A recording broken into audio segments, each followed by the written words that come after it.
그날도 예루살렘의 하늘은 맑았습니다. 성전 앞마당에는 제사장들의 분주한 발걸음과 먼 지방에서 온 순례자들의 기도 소리, 그리고 무거운 짐을 실은 낙타들의 거친 숨소리가 가득했습니다. 하지만 그 모든 소음과 활기 가운데서도 하나님만은 여전히 침묵하고 계셨습니다. 사람들은 서로 눈을 마주치며 속삭였습니다. 언제쯤 말씀하실까? 우리가 뭘 잘못한 걸까? 400년 동안 말씀은 멈춰 있었고 예언자는 더 이상 나타나지 않았습니다. 마치 하나님께서 당신의 백성들에게 등을 돌리신 듯한 그 깊고 무거운 침묵의 시간이었습니다. 그러나 아무도 알지 못했습니다. 그 침묵의 뒤편에서 하나님이 인류 구원을 위한 역사의 무대를 조용히 준비하고 계셨다는 것을요. 동시에 아무도 보지 못했습니다. 바로 그 영적인 공백과 혼란의 틈을 노리고 사탄이 자신의 계략을 조용히 실행에 옮기고 있었다는 것을요. 본론 1. 보이지 않는 무대, 제국들이 움직이고 있었다. 말씀이 멈췄지만 세상은 거침없이 흘러가고 있었습니다. 어느 날 동쪽에서 거대한 기병대가 흙먼지를 일으키며 질주했습니다. 헬라 제국의 출현이었습니다. 알렉산더 대왕이 바벨론까지 정복하며 세계는 하나의 언어, 하나의 문화로 빠르게 통합되었습니다. 마치 거대한 용광로의 모든 나라가 한꺼번에 녹아들어가는 것 같았습니다. 유대인들은 처음엔 혼란스러웠지만 어느새 헬라어를 쓰고 헬라 문화를 받아들이게 됩니다. 젊은이들은 그리스 철학을 논하고 상인들은 헬라어로 장사를 하였습니다. 그 결과 하나님의 백성이라는 정체성은 흔들리고 말씀의 언어였던 히브리어는 점차 사라져 갔습니다. 그런데 이상한 일이 일어났습니다. 위기 속에서도 믿음의 사람들은 굴복하지 않았습니다. 성전 바깥에서 말씀을 붙들기 위한 장소로 회당이 생겨났습니다. 사람들은 그곳에서 말씀을 읽고 기도하며 메시아를 기다렸습니다. 작은 회당들이 마을마다 하나둘 생겨나기 시작했습니다. 누가 알았을까요? 이 회당들이 훗날 복음을 전하는 핵심 거점이 될 줄을. 시간이 더 흘러 헬라 제국은 무너지고 이번에는 서쪽에서 로마가 등장합니다. 철갑을 두른 군인들이 도로를 깔고 국경을 허물고 지중해 전역의 사람과 사상이 자유롭게 이동할 수 있는 길을 냈습니다. 전쟁과 정복으로 얼룩진 시대였지만 아이러니하게도 복음을 위한 고속도로가 열리고 있었습니다. 당시 사람들은 전혀 몰랐습니다. 하나님이 그 로마의 도로 위에 복음의 발걸음을 올려놓을 계획을 세우고 계셨다는 것을요. 바울이 그 길을 따라 안디옥에서 로마까지 복음을 들고 달려갈 것이라는 것을요.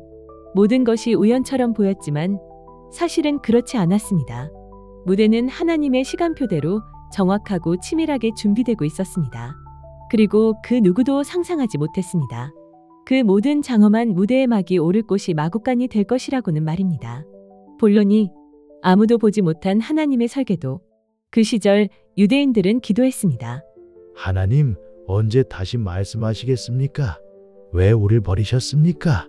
성전에서, 집에서, 회당에서 간절한 기도가 하늘로 올라갔습니다. 하지만 그들이 보지 못한 곳에서 하나님은 인류 구원을 위한 구속사의 설계도를 한 줄 한 줄 그려가고 계셨습니다. 첫 번째 설계, 언어. 헬라어는 단순한 정복자의 언어가 아니었습니다. 그 언어는 철학과 문학이 발달한 정교한 언어였습니다. 그 언어로 신약 성경이 기록되었고 복음이 국경을 넘어 전파되는 공용어가 되었습니다. 마치 하나님께서 온 세상이 알아들을 수 있는 언어를 미리 준비해 놓으신 것 같았습니다. 두 번째 설계, 교통망. 로마는 잔인한 군대처럼 보였지만 그들이 깔아놓은 도로는 훗날 바울이 복음을 들고 걸어갔던 길이 됩니다. 모든 길은 로마로 통한다는 말처럼 이제 모든 길은 복음이 퍼져나가는 통로가 되었습니다. 그가 그 길로 갔다는 단순한 문장 속에는 하나님의 세밀한 준비가 숨겨져 있었습니다. 세 번째 설계, 선교 거점.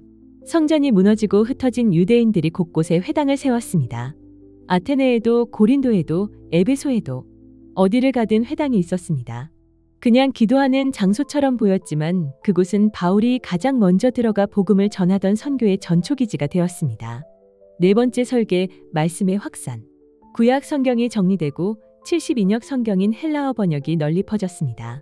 이제 헬라어를 아는 사람이라면 누구든지 하나님의 말씀을 읽을 수 있게 되었습니다.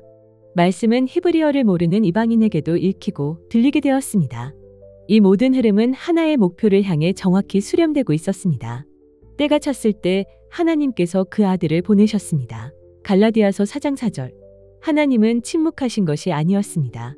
오히려 그 침묵 속에서 더욱 분주히 일하고 계셨습니다.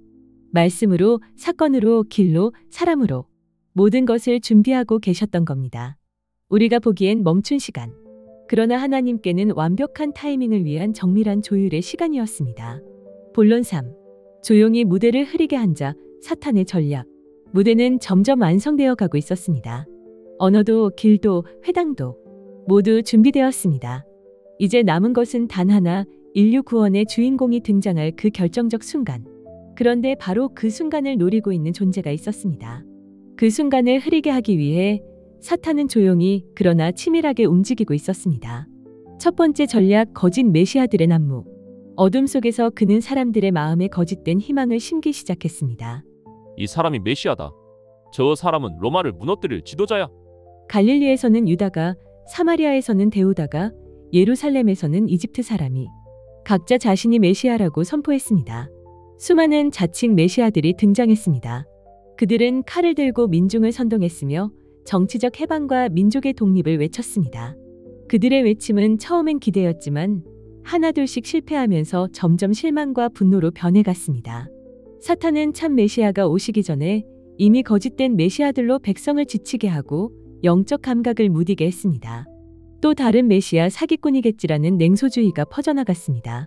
두 번째 전략, 종교 지도자들의 타락. 동시에 그는 종교 지도자들의 마음 깊숙이 파고들었습니다. 사두개인들은 로마와의 현실적 권력과 타협했고 바리새인들은 율법의 틀로 사람들을 정죄하며 자만에 빠졌습니다. 그들은 하나님을 섬긴다고 하면서도 실제로는 자신들의 기득권을 지키는 데만 급급했습니다. 하나님을 갈망하던 성전은 형식과 권력 그리고 치열한 파벌 경쟁의 무대로 바뀌었습니다. 성전들에서는 제사장들이 서로 지위를 놓고 다투었고 성전 세금으로 사치를 부리는 일까지 벌어졌습니다. 세 번째 전략, 기대의 왜곡. 사람들은 여전히 기도했습니다. 하지만 기도의 중심에는 정치적 승리와 민족의 부흥만 있었을 뿐 창세기 3장의 하나님과 단절된 죽음과 죄와 사탄으로부터의 구원과 하나님의 유일한 해결책인 창세기 3장 15절에 여자의 후손인 참된 구원자에 대한 갈망은 사라져버렸습니다. 그들이 원했던 것은 십자가를 지실 메시아가 아니라 칼을 들고 로마를 무너뜨릴 정복자였습니다. 사탄의 전략은 완벽했습니다. 그는 말이 없었습니다. 그는 겉으로 드러나지 않았고 직접 모습을 보이지도 않았습니다. 하지만 그의 계략은 점점 성공하고 있었습니다. 백성들의 기대는 엇나갔고 종교는 타락했고 거짓은 진리인 양 환영받았습니다. 사람들은 메시아를 기다린다고 하면서도 정작 참된 메시아의 모습은 상상조차 하지 못했습니다. 그리고 마침내 참된 그리스도께서 오셨을 때 사람들은 오히려 그분을 알아보지 못했습니다. 아니, 알아보지 못한 것이 아니라 알아보려 하지 않았습니다. 그토록 기다렸지만 정작 눈은 감기고 귀는 닫혀 있었습니다. 400년간 기다린 그 순간에 그들은 준비되지 않았습니다. 본론 4. 기다림과 의심 사이 한 사람의 내면에서 일어난 전쟁. 어느 조용한 시골 마을. 갈릴리의 작은 마을 나사렛에서 아직 결혼도 하지 않은 한 소녀가 양털을 자르고 있었습니다. 마리아. 그녀는 여느 유대인 소녀들처럼 자라왔습니다. 회당에서 들은 구약의 이야기들, 이사야의 예언, 다니엘의 환상, 미가의 약속들. 언젠가 메시아가 오실 거야. 그 이야기들은 그녀의 마음 깊은 곳에 작은 씨앗처럼 심어져 있었습니다. 하지만 그것은 너무나 오래된 약속이었습니다. 400년이라는 세월은 한 사람의 평생을 몇 번이나 지날 만큼 긴 시간이었습니다. 너무 오래 기다렸기에 사람들의 마음은 식어가고 있었습니다. 정말 오시긴 할까? 아니면 그냥 조상들이 만들어낸 희망사항일까? 사람들은 입으로는 메시아, 메시아를 외쳤지만 정작 그 약속을 진심으로 믿고 삶으로 준비하는 이는 거의 없었습니다. 메시아는 언젠가 올지도 모르는 먼 미래의 일이 되어버렸습니다. 그리고 그 옆 마을의 청년, 요셉. 손에 굳은 살이 박인 목수였습니다. 나무를 다듬으며 그는 생각했습니다. 그분이 오신다면 이렇게 조용히 성실히 살아가는 우리 같은 평범한 사람에게도 찾아오실까? 아니면 예루살렘의 화려한 성전에 권세 있는 제사장들에게만 나타나실까? 그 시대는 혼란스러웠습니다.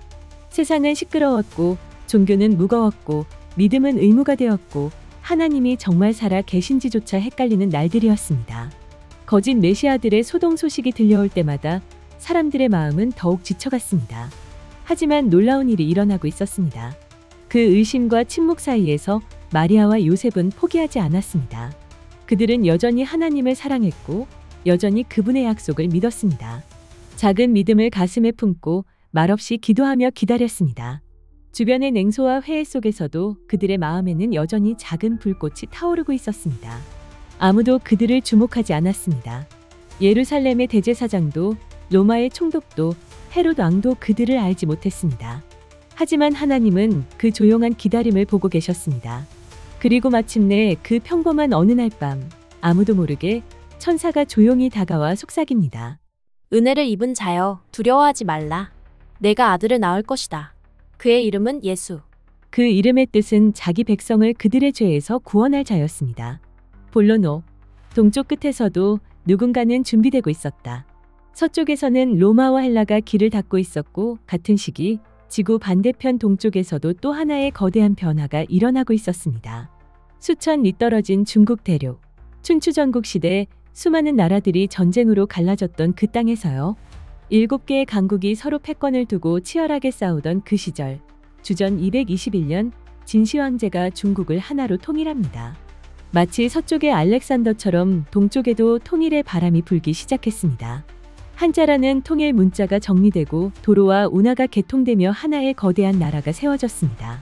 그리고 더 동쪽, 한반도에서도 변화가 일어나고 있었습니다. 고조선이 존재했고 위만 조선을 거쳐 한 사군이 설치되면서 중국 문화가 전해졌습니다.